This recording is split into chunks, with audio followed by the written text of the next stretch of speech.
Hello everyone. In this session, uh, we are discussing about software concepts. Software concepts. So this is a chapter number 4. So in this software concepts, generally a computer system has three components. All of you know that, right?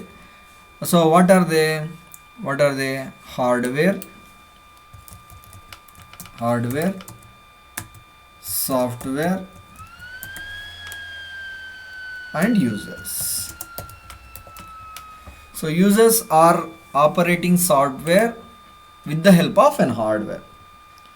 Hardware consists of, all of you know that, a physical components of a computer. Software is what? Software is a set of executable programs in a computer. So I am writing here. So what do you mean by software? Software is a set of executable programs in the computer is called software. Okay, now, so hardware is physical components of a computer is called hardware. So users are operating software with the help of an hardware, correct? So we have two different types of softwares. We have two different types of softwares. One is system software,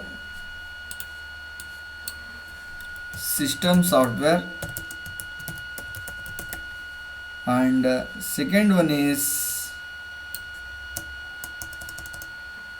application software.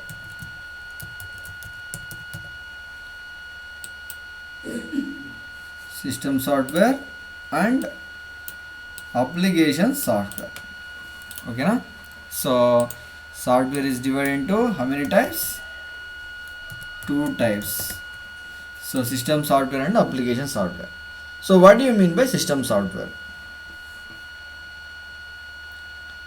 System software is a collection of systems.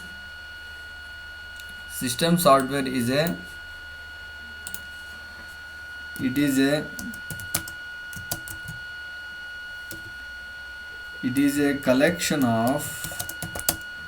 collection of system programs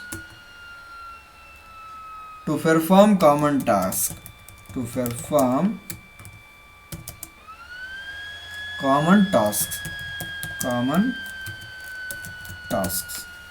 It is a collection of system programs to perform a common task. That is about system software. So normally a system software is efficiently perform the functions commonly required by the most of users. In order to achieve this objective, these programs are generally written at the machine level using instructions for addressing various registers of the central processing unit. Generally, system software is hardware dependent and not portable. That means we cannot be able to move from one place to another place. So generally, I will give you an example. Input and output operations are generally performed by system software. Input output operations. Suppose keyboard you are entering some data. That operation and displaying of a data on the output screen monitor. That is output operation. So this all performed by the system software. Okay, now this is a common task. Displaying of a data is a common task. Giving a data is a common task. So it is a collection of system programs to perform common tasks. That is system software. Okay. So generally again the system software is divided into three different types: operating unit,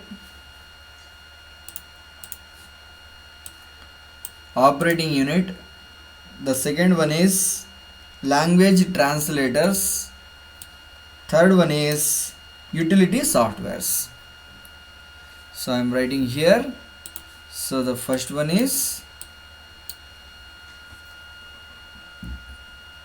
OS. OS means operating system. Next one.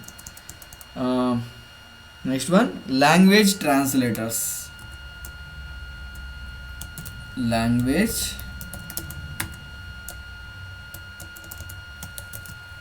translators. Language translators. And the third one is utility software. Utility software. So these are the three different types of system softwares. So all of you know that Windows operating system, Linux operating system, these are the examples for operating systems. So language translators, what are language translators? Assemblers,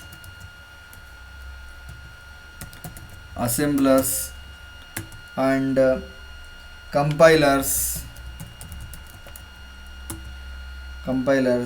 and interpreters. So these are language translators.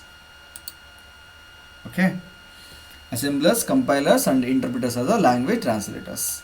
So OS, I will give you an example: Windows 7, Windows 8, Windows 10 type. So type of operating systems. So utility softwares, antivirus software, backup softwares, these are utility software. So antivirus software and backup softwares. So these are the utility softwares. Okay.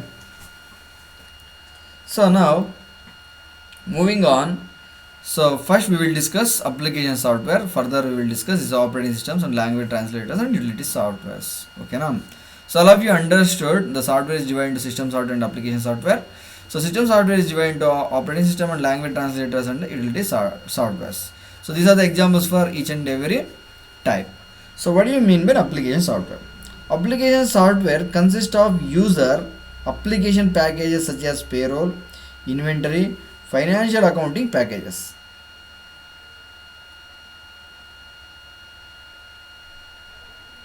Okay, application software consists of user application packages such as payroll, inventory, financial accounting packages. Application software is generally written in high level language. Generally it is written in high level languages.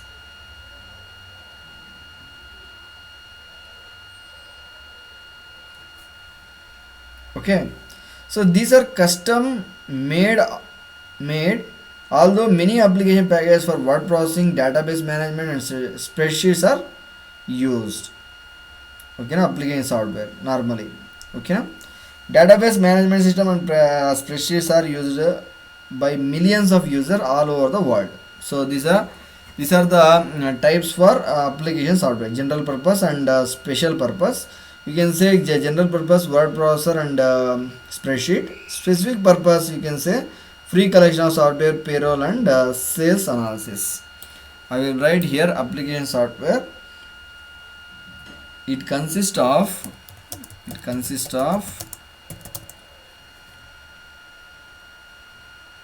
user application packages. User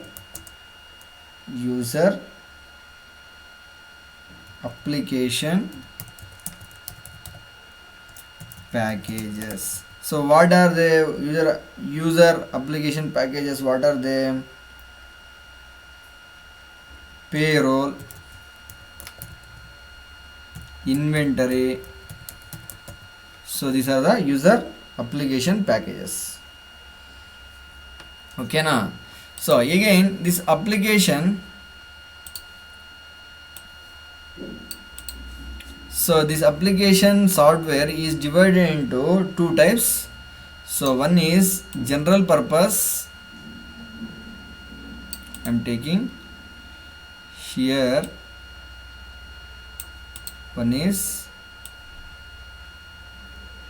general purpose, second one is special purpose.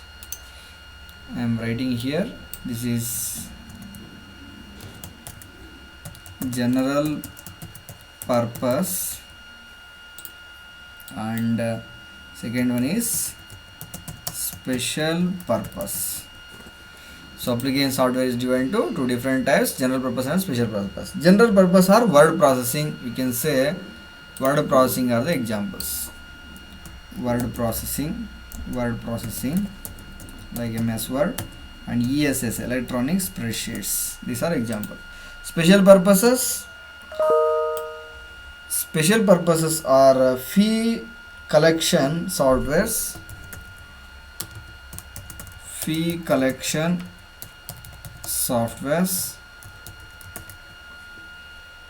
payroll, sales analysis, and also special purpose softwares. Okay, now. So this is a high level design for software. Two types of software: system software and application software. So this is about types. Okay. Now moving on. So we are discussing about an operating system. We are finished this system software and application software and its types. Now we are moving into operating system. Okay, now. So what do you mean by an operating system? First, the question is the meaning of an operating system. What is an operating system? OS. What is one OS? OS. It is a set of programs. It is a set of computer programs. You can say programs. Set of programs which acts as an interface between the user and the computer. So this is what an operating system. See, I am using, this is a Windows operating system. This is Windows start button. See, start, it is coming. When I am clicking on, it will open this one. So when I am open this one, this will open. Correct? So this is what an interface, like a mediator. It works like a mediator for a user and a computer. This is computer. I am using this tool. See, I am drawing like this. I am a user. I am drawing this line. Correct? So I am me and this computer. This operating system work as an interface. That is OS. Simple example. I will tell you one simple example. You are writing one examination. Correct? You are writing one examination. In order to write an examination, you require answers with explanation. Correct? So this answers writing is your responsibility. Correct? For that, you are interacting with the lecturer. So here, lecturer is an interface. It is like an operating system. So with the interacting with the lecturer, and finally you are writing an examination. You are writing answers. Same like that. I am writing here some content here with the help of an operating system. Okay, now. So what it contains? It contains set of programs. Which acts as an interface between whom and whom? User and a computer. So that is called an operating system. Okay, now.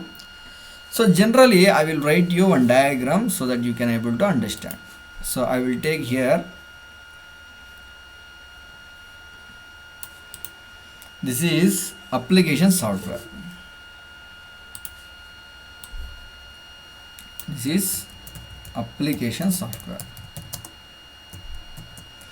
So under this application software, we have what it contains: spreadsheets, word processor, databases, right? So in application software, what it contains? Spreadsheet. It contains ESS. ESS means spreadsheets. Word processing, it contains databases. Also it contains DB. I am writing DB. DB means database. So in application software, these are it contains. Application software contains. So now in that we have another one, system software. Inside of an application software, it contains system software. So it is what? System software. System software. Okay, now system software contains, all of you know that what it contains. We are discussing operating system, right? So operating system it contains, OS it contains. So inside of the system software, so we have what? Hardware. What it contains? Hardware. Hardware it contains. So with the help of an hardware, user interacting, suppose one spreadsheet or word. So this is word. Let us assume I am writing in Word. So this operating system is running on, this word is running in the operating system. This operating system is managed by an hardware. Okay na? So this is what overall image of an understanding of an operating system. Understood? So this is about an operating system. So generally we have, in order to in order to communicate with a computer, we require some computer languages. Okay na? So they are, computer languages are classified into two categories generally. So one is low level languages and high level languages. So computer languages, I am moving into the computer languages. So computer languages are divided into low level, high level. Okay na? So generally middle level language also there, but particularly we are concentrating on low level and high level languages. Low level languages, and second one is high level languages. Low level languages and high level languages. So low level languages is divided into two types, machine level language and assembly language. It contains two types. First one is machine level language. Second one is assembly level language. High level language, general purpose and specific purpose. I am writing here. So low level languages are machine level language, and second one is assembly level language.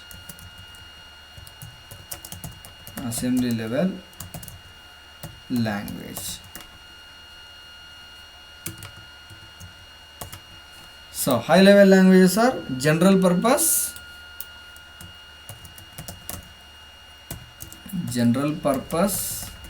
and specific purpose. So in general purpose we have like C language, Pascal, basic languages. In specific purpose we have C++ type of thing. I am taking here Pascal. This is one of the programming language, Pascal. Here special purpose I am taking C++. Now we are using C++ in first PUC. Okay now?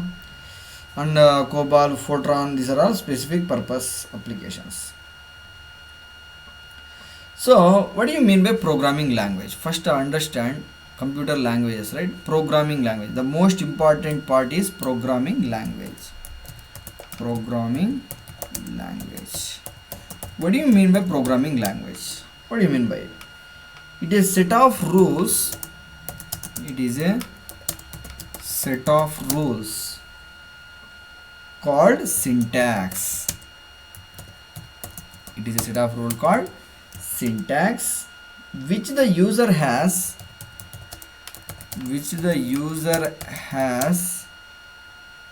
to follow to instruct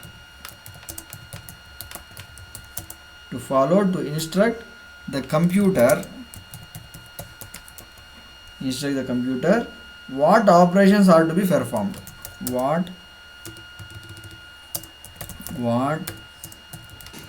operations are to be performed. So this is about programming language. Suppose I am taking one simple example. This is cout.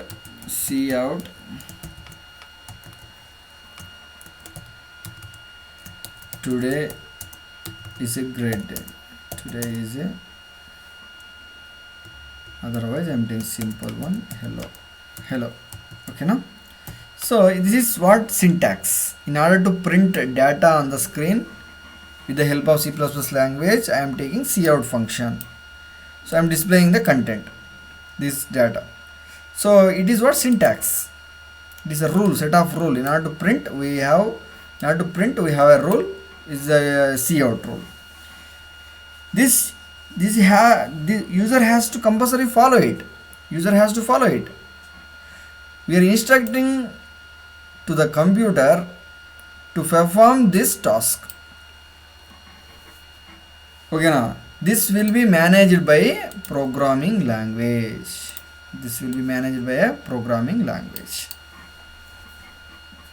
Okay, now. So set of rules called syntaxes. The syntaxes we are following and we are instructing to the computer to perform a particular task. So particular task is completes, right? So how we are completing? With the help of programming language. Suppose C++ is a programming language. In C++ we are writing this type of syntaxes and statements. So user has to follow this syntaxes and statements. So further we are instructing to the computer to execute these instructions. So how? With the help of a programming language. That is about computer programming language or computer language. Okay, now. So computer language is divided into how many types? Two types, low level and high level languages. So machine level and assembly level languages, general purpose and special purpose languages. So now let us understand what do you mean by machine level language. Machine language is only language of the system and these are sequence of machine instructions. So what do you mean by machine language? It is the only language and these are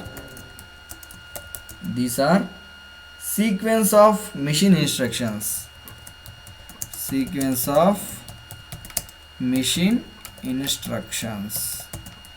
So that is what machine level language. So suppose I am taking simple example in this. So I am taking 0 0 1, again 1 1 1 0 0. So this instruction is called load data. Sequence of instruction. This is one instruction, machine instruction. Again I am taking 1 1 1 1 and 0 0 1 1. This is what add subtract data, subtract instruction. Finally displaying content. I am taking this one, displaying. That means storing results are display. So this is another instruction. So what it is? This is a sequence of machine instructions. It's called machine level language.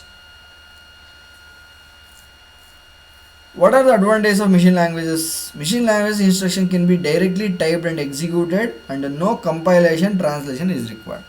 It is interacting with the machine. No need of any compiler like mediator does not require for this. So that is what machine level language. And also we have some few disadvantages as well. Decentralized machine level language or machine language instructions are machine dependent, and it is difficult to program, modify and debug the errors. So this will be particularly it is working for one machine, of that machine only. So other machines cannot work, and also we cannot debug also very difficult, right? See, so only 0 and 1s, whether it is a load data or subtract instruction, we cannot identify it, right? And also we cannot modify it also, that is the biggest disadvantage machine level languages. Okay, now so next I am moving into an assembly language. What do you mean by an assembly language? Assembly language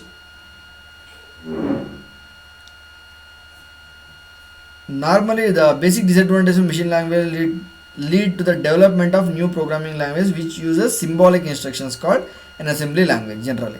Okay, now so we are using symbolic language, so we cannot remember this digits, right? That's why instead of remembering these digits, we are writing symbolic instructions which is referred as mnemonics. What we can term as mnemonics. So the symbolic instructions are also called as a mnemonics. Okay, now so what are they? So subtraction, sub, it is coming sub in we don't want, we are not writing this instruction like this, we are writing only one mnemonic. Sub means it will do subtraction. Suppose I am writing add, this instruction, this mnemonic is used for addition of two numbers, addition of n numbers, like that. Storing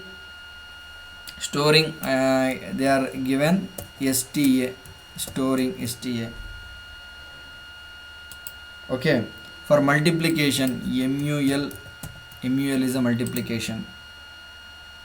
So like in assembly language we are using instruction codes of machine language. So these instructions are called as mnemonics. Symbolic instructions are called as a mnemonics. Okay, so now computer does not understand instructions, right? Therefore the instructions have to be translated the equivalent machine code. Suppose I am writing the mnemonics as sub, this is mnemonic cannot be understood by the computer, what it will do with the help of a translator.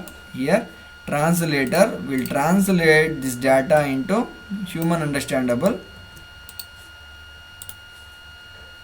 data. Subtraction, it performs subtraction. Okay, now like it is an assembler. In the assembler what it will do, this assembler it translates these instructions into machine understandable. Okay, now so that is the advantage of an assembler. Okay, the instructions have to be translated the equivalent machine codes. This process is carried out by a program called an assembler. Understood? So what do you mean by an assembler? What do you mean by an assembler? Assembler means what? Assembler means this process, the instructions have to be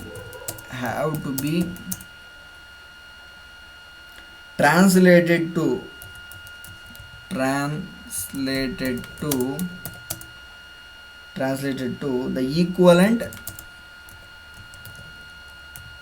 equivalent machine codes. Translated equivalent machine codes. The instruction have to be translated to the equivalent machine codes. So this process is carried out by a program called an assembler. This is an assembler. So what are the advantages? Assembly language or assembly language which has mnemonic code is easy to remember, easy to understand and write the assembly program, and easy to modify and debug the assembly program. So there is the biggest advantage. What is the disadvantage? Assembly language, the mnemonics are machine dependent, and assembly language programming takes longer to code. It means taking time to execute it. So that is the biggest disadvantage. Okay. So now next we will discuss high level language. High level language. So what do you mean by high level language? High level languages were developed to overcome the difficulties of low level languages. What do you mean a high level language? High level language. So in high level language we have some difficulties in lower level language. The difficulty is overcome by the high level languages. So the programming language that is more concerned with the problem specification, not on oriented towards the details of the computer, is called high level language, generally HLL. So basic high level languages are like COBOL, C++, C++, Java. These are the high level languages. What are the advantages of high level languages? High level languages are machine independent. Low level languages are machine dependent. These are machine independent. So what are the disadvantages? High level languages lacks flexibility because the features of HL always occur and are not under the control of the programmer. It is not under the control of the programmer. There is a disadvantage. So remaining language translators we will discuss by tomorrow. Thank you everyone.